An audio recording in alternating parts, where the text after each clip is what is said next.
Welcome to the studio with Kristoff Malejczuk. I'm recording this on December 27th in my rented duplex in Boulder, Colorado. It's 2 days after Christmas right now. On Christmas, I went skiing at Vail.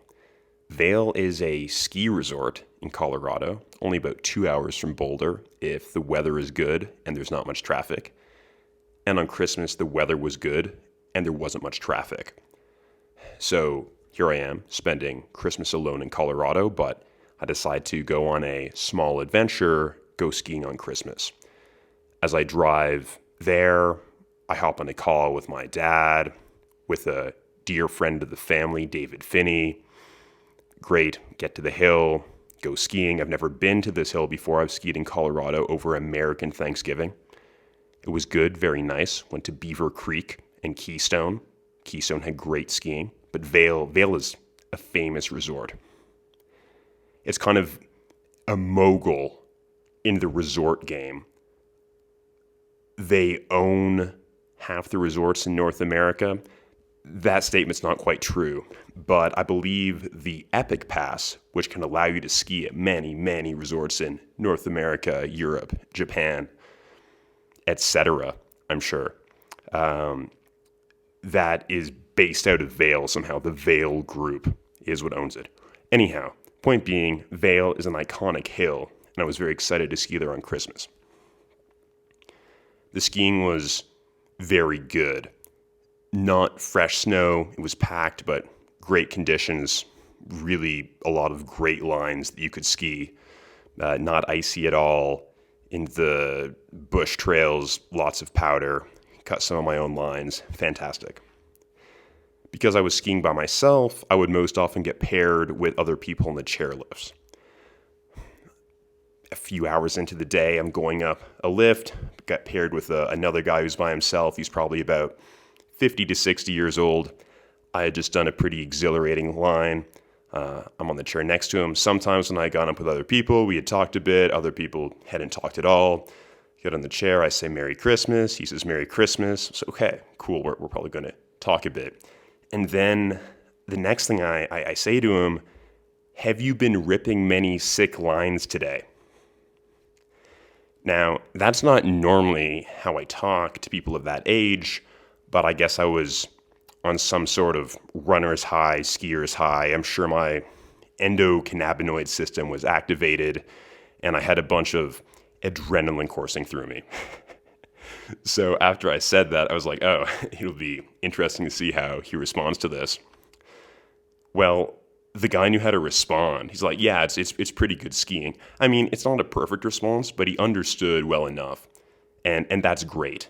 Because I think a lot of people, especially people of that age, but even people of my youthful age, would have trouble understanding that. I actually didn't even talk about that when I was referring to skiing 2 years ago. I picked this up last year when I was skiing at Squaw Valley. Squaw Valley is a ski resort in Tahoe that has a really unique culture surrounding it. It's where the game of Nar originates from.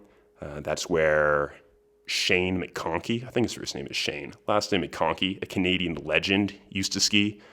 This guy was kind of the poster child of Squaw Valley culture, just a super sick skier. He ended up dying, I believe, in a ski base jumping accident, as in he would go base jumping, which is when you jump off of a ledge or cliff with a parachute on your back, and then you pull the parachute shortly before you hit the ground. But he was doing ski base jumping, so he would ski off of a ledge and then pull his parachute, and he died that way. So this really extreme guy who was just kind of revered by the whole community. This is Squaw Valley, has a culture of, I'd say, excellence. These people there are very good. Some cockiness, confidence, just trying to rip really sick lines. So kind of the blend of really good skiers, but people are also trying to showboat and show off. Anyhow, I like it a lot. It vibes with me very well. So I try to bring Squaw Valley culture to wherever I go. And there's a bit of a lingo. I mean, in the ski world, there's some lingo. I'm not pretending to be some huge skier. I think I only went skiing once in university when I was in Canada. At some point during university, I was in Switzerland. I skied a bunch then, but yeah, I haven't done too much skiing in the past 5 years. So I'm not trying to front as though I'm some ski expert, but I know that at Squaw Valley, you can say you rip sick lines. Everyone knows what that means. So a line is the particular path down the mountain that you choose to take, the particular route.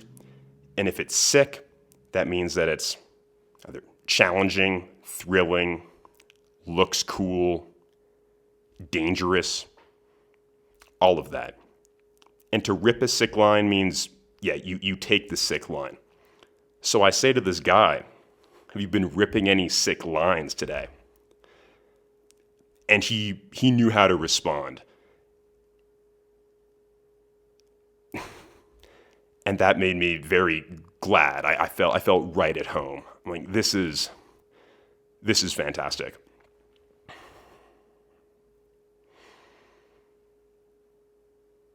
I'm driving home. The friend of the family, David Finney, calls me again, which we'd arranged in the morning. Very sweet of him. Fantastic guy. Get home, I don't have groceries, so I order food for dinner. Christmas dinner. I tried checking out this Japanese place in Boulder that I really liked. They were closed on Christmas Day. Good for them. So I ended up getting food from an Indian place that I really like. Got some paneer saag. I love getting paneer at any Indian restaurant. It's a cheese dish. So that was my Christmas dinner.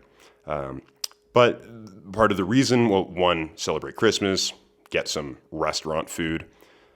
Also, I had no groceries. I effectively had no choice. I should have gotten groceries the following day, Boxing Day. I didn't. So today, the 27th, I finally go to get some groceries. My grocery store of choice is Whole Foods. Before I went there, I made a quick trip to Walgreens because I had to get some dish soap, laundry detergent, hand lotion. I get dry hands. Anyway, I have never been to a nice Walgreens. Ever. In Russian Hills, San Francisco, where I used to live, there was a Walgreens where I would go to get household items, just standard stuff. I didn't go there that much. Maybe 3 times a month. Walgreens is just a drugstore. It's like Pharma Plus, Shoppers Drug Mart, something like that. Except for some reason, they're all terrible. I think I saw at least 3 robberies there. Actually, I think robbery means a weapon was involved. So I saw 3 thefts. It was obscene. Just homeless people, some degenerates occasionally walking in, stealing items very obviously. And the staff there can do nothing about it. Typically they were smaller women, often of Asian descent. Not that that matters at all. I'm just painting a picture. And they would say, excuse me, you need to pay, and the people would just walk out. It was the easiest thing to steal. And what can they do? They can't use any physical force. That's illegal. There weren't cops there. If the cops arrested these people, they would have a building to sleep in, which is an upgrade to their current situation of a tent on the sidewalk. There's zero incentive for them to not steal. Anyway, now in Boulder, the situation is not quite as dire. There's not quite the same level of homelessness, not near the same level of homelessness as in San Francisco. But it's just not a nice store.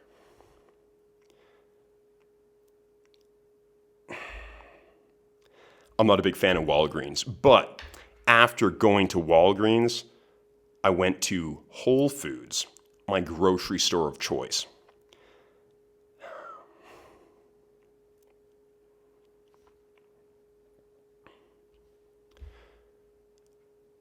At the turn, when I'm going from my house to Whole Foods, when I'm going from my house to Whole Foods, I need to make a right turn. And ever since I moved to Boulder in September, I'd say at least half the time that I go by that corner, there are people there holding signs. Not exactly protesting or advertising, but I guess they're displaying their message of choice.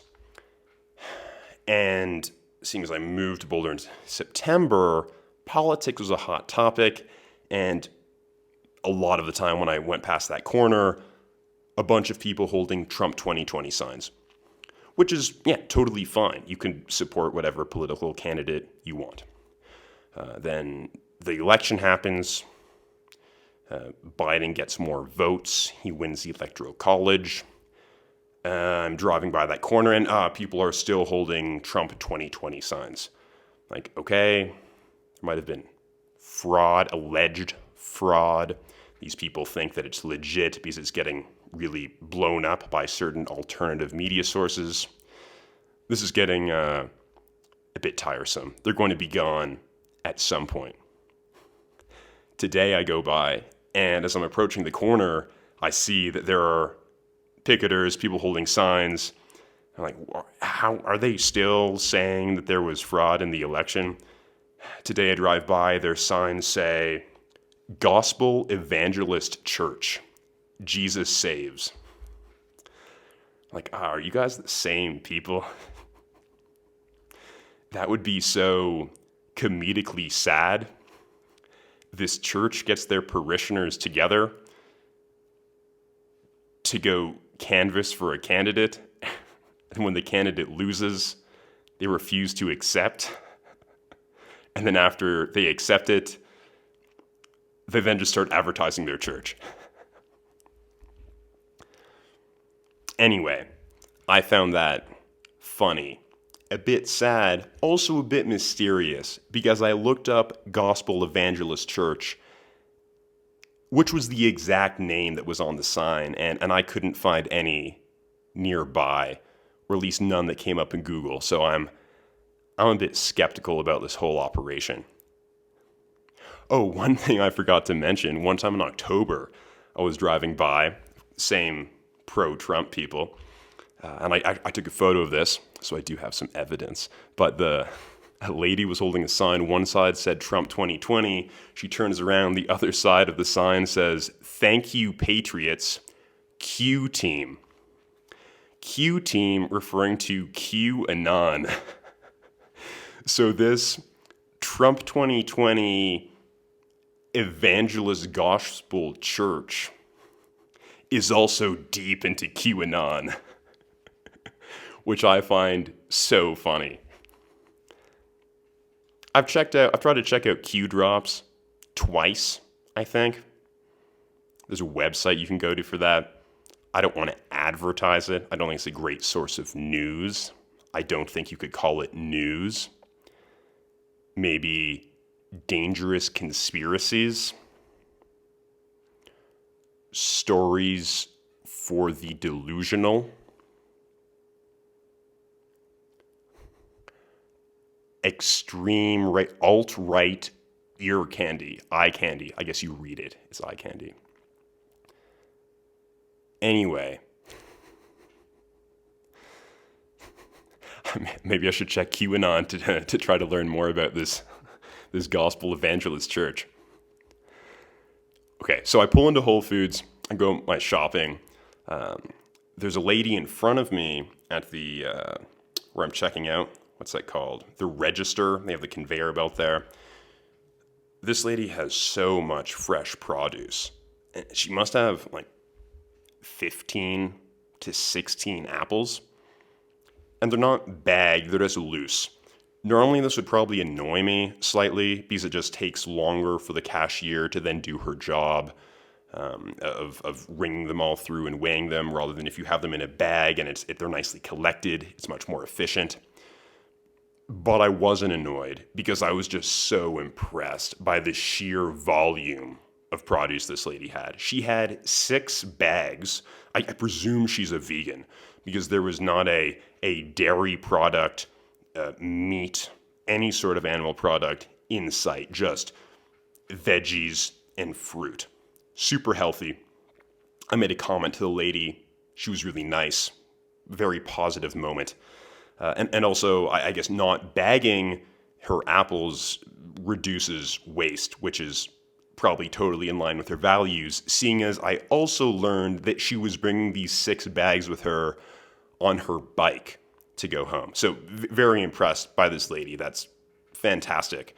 Buying a whole bunch of fresh produce, not using bags, which is bad for the environment, like little plastic bags that you can put your apples into, and then biking home. That's tremendous. That's very Boulder as well. That's a great thing and anomalous relative to the general population. Maybe not so anomalous in Boulder. Regardless, that was a positive interaction. After I got my groceries, I tossed them in the trunk of my car, and then right next to Whole Foods is Whole Foods Wine and Spirit. They have it in a completely different establishment, which I'm not mad at all. I've actually never been inside of the Wine and Spirits establishment, but it makes sense because Whole Foods, I think, is generally regarded as carrying healthy products. I don't think you can really buy much junk food there. And even the junk food that they do have, I think I saw some rip-off brand of peanut butter cups. This rip-off brand was seemingly healthy, or at least to some extent. Everything in it was organic. So yeah, even the junk food is better than your typical junk food that you would get at a Walgreens. Speaking of junk. So I like how they have the wine and spirits in a different store because alcohol is a harmful drug. It makes sense to separate it. I go into the store primarily to get wine. I'm very into wine. Don't have any wine at home. So I'm looking at their selection, and I got 2 bottles. One, a 2015 Bordeaux. I was actually very impressed by their selection of Bordeaux. Actually, there was a Portuguese section, a Spanish section, an Italian red section, an Italian white section. And then they just had a whole wall of Bordeaux, which is a region of France. So an entire section, larger than the whole Portuguese section. And Portugal makes good wines. They have a bunch of good red wines. Larger than all of the Portuguese section was the Bordeaux section, this particular wine region of France. I was checking out the bottles. They had at least 3 or 4 from the year 2015. Now, if you know anything about Bordeaux, that's actually not true. If you are a connoisseur of Bordeaux wine, you know that 2015 is one of the best years of the decade. I mean, 2009, 2010, obviously, but then 2015. And 2015, that's still relatively young wine, but it's still so good despite hardly being mature. So they had a whole bunch of 2015. This isn't even a dedicated, I mean, it is a wine store, but it's this corporate Whole Foods establishment. It's not like it's curated the same way as I imagine a true wine store would be that's run independently and locally. So I was pretty impressed. I picked up one of these 2015 bottles. The other bottle I picked up was a wine from California, from Paso Robles, that I've had before. I actually got this as a gift.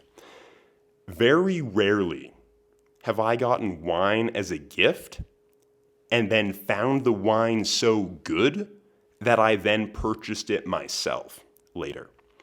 Well, this is actually, I think, the first time I've ever done that. Partially because now that I think about it, I haven't received much wine as gifts. I think most of the wine that's been gifted to me has probably come from my parents, potentially my mother in particular. I've had some other people give me wine, not many. Anyway, this was given to me by my friend Gabby Kim, who was going on a camping expedition, needed to borrow some equipment. I lent her my equipment, and as a completely unsolicited but extremely welcome thank you, She brought me this bottle of wine. It's by J. Lore, a Cabernet Sauvignon, and it is a 2018. Anyhow, very good. Probably the best wine I've ever had that's under $20. Yeah, that might be true. It's a really good wine. So anyhow, shout out to Gabby Kim, and I do recommend this J. Lore Cabernet Sauvignon from Paso Robles. You can probably find the 2018 vintage if you go looking at your local store, particularly if you live in California. If you're in Canada, I'm not sure how easy it is to get, but do check it out. In Canada, it's actually probably worth more than $20. However, it might be one of the best wines in Canada you can get for under $30. So I do recommend it. Amazon. Amazon owns Whole Foods. I had a funny, it's not even the word I want. I'm not even going to qualify it with an adjective. I had a gripe, a bone to pick with Amazon lately. I don't watch many movies. I don't have Netflix. I used to have Netflix. I don't have Netflix anymore. I decided a few weeks ago to watch a movie, which is not a super common event for me. I went on to Amazon Prime Video, which is the only video streaming service that I have access to, that I have an account with, and I only have that because I have Amazon Prime, which also gives you discounts at Whole Foods. So there's a whole ecosystem there. Anyhow, I'm on Amazon Prime. Some movies there are free if you have a Prime membership, but some you need to rent or pay for. So I didn't want to pay for a movie. So I was looking at what was free, and I see the Da Vinci Code. The Da Vinci Code starring Tom Hanks. Let me look up when this movie was released. It is a 2006 mystery thriller, 2 hours and 54 minutes long, starring, well, the only person I knew in it was Tom Hanks. Yeah, then some French actress was the co-star. Ian McKellen, who I think is moderately famous, also played a role. Regardless, Tom Hanks is the main character and the protagonist. I have read the book, The Da Vinci Code. I read it many years ago. After the movie came out in 2006 when I was, probably 9 at the time, it came out, I was actually 8 when it came out. It came out 2 days before my birthday. But I read the book, I think it was in high school, maybe university, probably high school. Good book, actually. Although it's pretty conspiratorial, it all kind of revolves around the quest to find the Holy Grail, that biblical icon. In reality, spoiler alert, what the actual Holy Grail is, it's the descendants of Jesus Christ and Mary Magdalene. So in the plot of the Da Vinci Code, what actually happened is, according to them, Jesus and Mary, who I believe was one of his disciples, or at the very least within his group of people who would follow him and listen to his lessons, that they had a relationship. I think they might have even been married in this version. Regardless, they had a child. And then the descendants of Mary Magdalene and Jesus, from back then to modern day, the living descendants are called the Holy Grail. I don't think the Catholic Church really liked this interpretation that much of history. I definitely, I don't think it's true. Not that I'm a religious scholar of any magnitude. Regardless, the plot's very good. The book is great. And I decided to watch this movie, although I wasn't too sure what drew me to it in that moment. I realized the next day that there had been a subliminal force acting in my subconscious, which led me to select this movie. And it was a song by the artist Saint John, which had come out recently. Saint John featuring a Boogie Wit Da Hoodie. Saint John rose to popularity this past year due to one of his songs called Roses, which a DJ named Iman Beck remixed. And this remix blew up to ridiculous proportions. Actually, I think it might have been my Spotify #1 song. I believe that's true, actually. I like the song a lot. It's not even necessarily a genre that I listen to too much. I listen to a diverse array of genres. Anyhow, St. John blew up with that song called Roses, or the remix of his song Roses. And then he came out with a song called Monica Lewinsky, right around the time that I watched the Da Vinci Code movie. I'm going to read some of the lyrics from this song, Monica Lewinsky. In case you're not familiar, Monica Lewinsky was working in the White House. She was a young lady at the time when Bill Clinton was president, and they had an affair. That led to Bill Clinton's impeachment eventually. I believe Monica Lewinsky is also the most influential Polish American to ever live. I might be wrong on that, but I'm probably not. Here are the lyrics from the chorus of St. John's song Monica Lewinsky. She's my Monica Lewinsky. She gon' bust it right here, 'cause it's risky. She got a code like Da Vinci. Only got a text one time, did you miss me? I'm not going to read the rest of the chorus, I just read half of it, but you caught the line. She got a code like Da Vinci. I listened to the song, I believe the day after I watched the movie, and then it hit me there must have been some subconscious, subliminal influence going on here. Which is crazy, because I wasn't aware of that at all at the time of selecting the movie, and I do believe absolutely that played a certain role in me watching the movie. Okay, now let's talk about the movie The Da Vinci Code, because I've talked about the book. It's a good book. The movie, terrible. Really, really bad. Like, it's not good. If I look here, according to Rotten Tomatoes, what has a 26% score, a 46% on Metacritic, and a 6.6 on IMDb. I tend to side a bit more with the Rotten Tomatoes rating of 26%. I thought it was a really bad movie.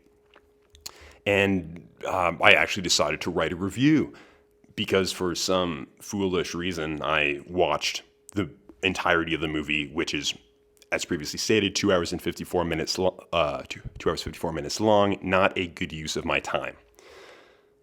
I have never written an Amazon review before. I actually purchased very few things on Amazon. I might have watched one other movie on Amazon Prime before.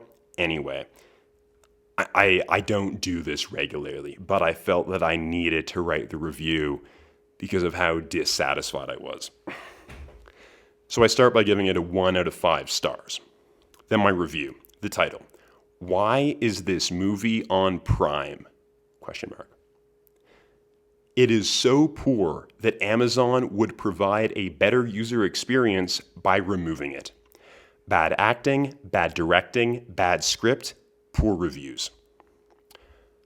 I wrote that review on December 7th.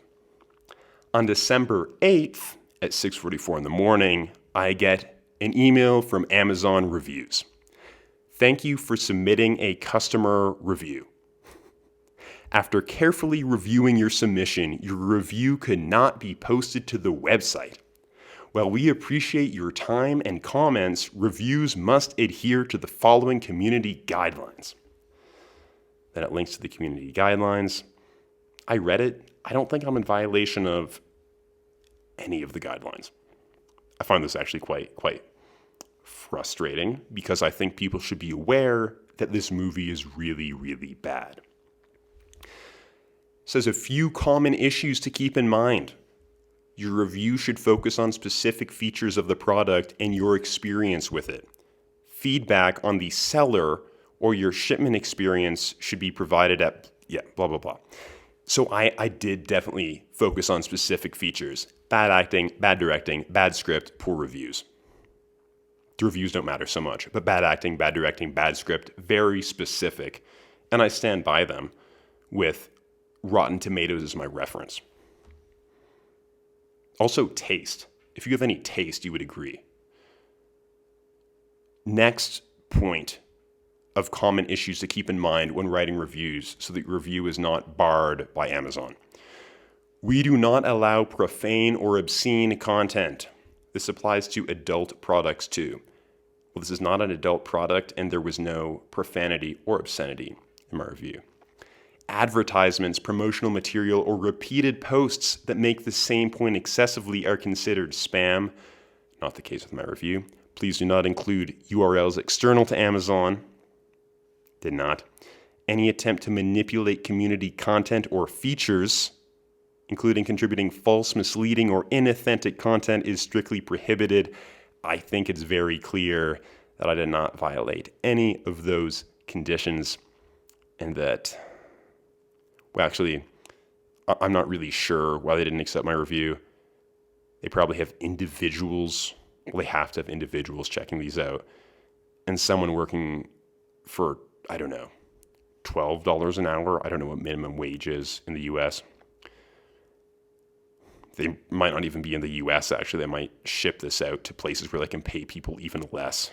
It might be some large farm, not a literal farm, but some farm in India of people at computers who are getting paid way too little money, where the primary prerequisite is knowledge of the English language, which countless numbers of Indians have, and then an ability to filter reviews based on guidelines, and they don't want to be responsible for this review slipping by, which reflects badly on their employer, despite it not violating any of the community guidelines and them getting fired from their miserable $1 an hour job that has inhumane work, maybe not too inhumane working conditions, but probably not great working conditions.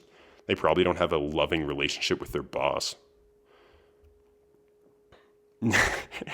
Not that you should have a loving relationship with your boss. I think that was the problem with Bill Clinton and Monica Lewinsky. The relationship was a bit too loving. That relationship violated the Amazon guidelines for sure.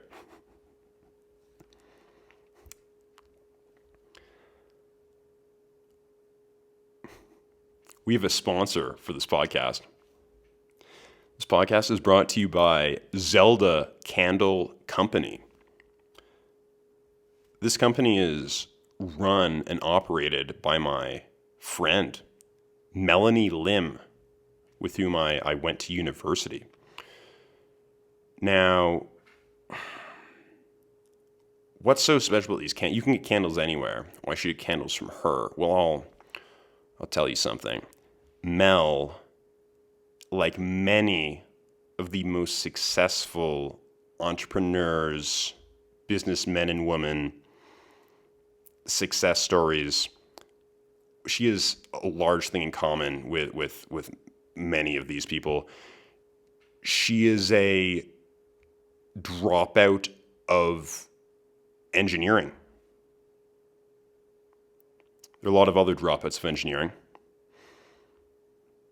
One that comes to mind is, actually, I don't know about dropouts from engineering. I was going to say Steve Jobs, but I don't think he studied engineering. I'm not sure if Bill Gates studied engineering either. Anyway, there are so many successful engineering dropouts. She is an engineering dropout. Right now, she's actually getting her master's degree. She didn't drop out of university, just out of engineering. And she's getting her master's in rec and leisure, which is a legitimate program, and she's a candle company. which is actually linked to leisure. Although I don't think I know for a fact her thesis, doesn't have much in common with selling candles. She is still a great entrepreneur with a bit of an engineering mindset and is a very crafty person. Crafty as in she's into crafts, not crafty as in being sneaky or cunning or sly. Right now I'm looking at the candle, the one that I was sent for free. Winter Wonderland. Actually, it was sent to me for free because it was a gift, a Christmas gift. Thank you, Mel. And the Zelda Candle Company, Mel's company, is the sponsor of the podcast. The scent is called Winter Wonderland. It's made with 100% soy wax, so you don't need to worry about some low-quality wax. It's 100% soy. Smells, unless I can smell it from here, I am probably about 1.5 feet, close to 50 centimeters away from the candle, and I smell it. It's not too pungent, but it has a nice aroma. Made in Canada, so you're supporting a North American enterprise and helping a talented young woman get through her master's degree. Scent is Winter Wonderland. It smells a bit like Christmas and a bit like soap. Not too much like soap, though. It smells quite good. I do like it. It's actually been lit this whole podcast. I haven't been looking at it, but it's been in my periphery the whole time, which is very nice. So again, that is Zelda Candle Company. If you want to purchase a candle from Mel, you can probably contact me because there's not a social media for Zelda Candle Company. You could also look at who my friends are or followers are on Instagram or Facebook and find Melanie Lim and message her directly, but that's probably fine too. You can figure it out if you want one of these candles. You can just contact me. So thank you to our sponsor. Speaking of contacting me, you can follow me on Instagram. My Instagram handle is my last name, Malejczuk. Not easy to spell. I'll spell it. Malejczuk @Malejczuk. Malejczuk.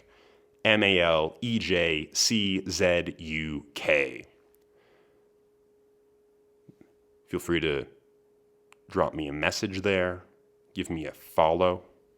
If you're listening to this episode, you probably already follow me.